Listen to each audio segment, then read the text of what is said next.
আচ্ছা, হোটেলের ডিম কষা যদি বাড়িতে বানানো যায় তাহলে কেমন হয়? যাই হোক, আজকের এই ভিডিওটা দেখলে কিন্তু তোমাদের কিন্তু আর হোটেলে গিয়ে ডিম কষা খাওয়ার কোনো দরকার নেই। বাড়িতে বসে কিন্তু আরাম করে খেতে পারো। চলো বেশি কথা না বলে ভিডিওটা কিন্তু আজকে শুরু করা যাক।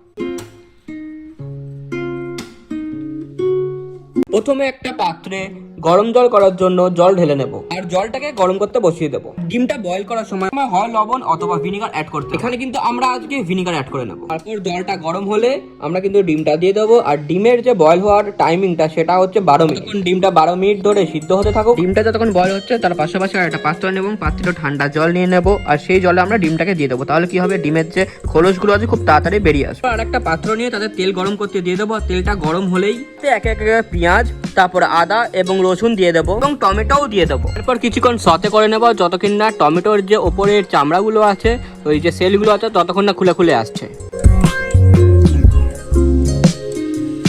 মোটামুটি এরকম হাফ ডান করে নেবো। করে নিয়ে কিন্তু একটা মিক্সার গ্রাইন্ডারে নিয়ে পুরোটাকে ভালো করে পিষে নেবো।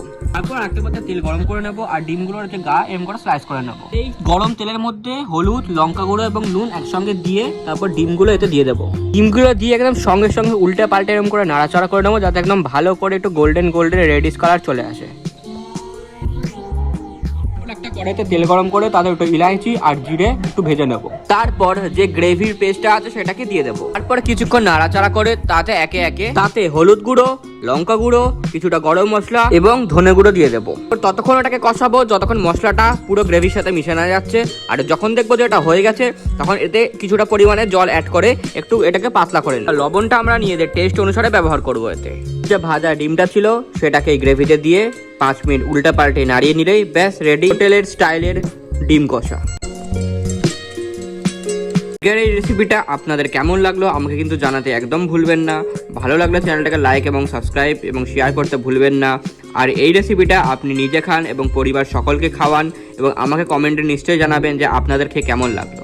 আজকের ভিডিওটা এই পর্যন্তই। দেখা হবে আবার নতুন একটা কোনো রেসিপি নিয়ে। ততক্ষণের জন্য টাটা, গুড বাই।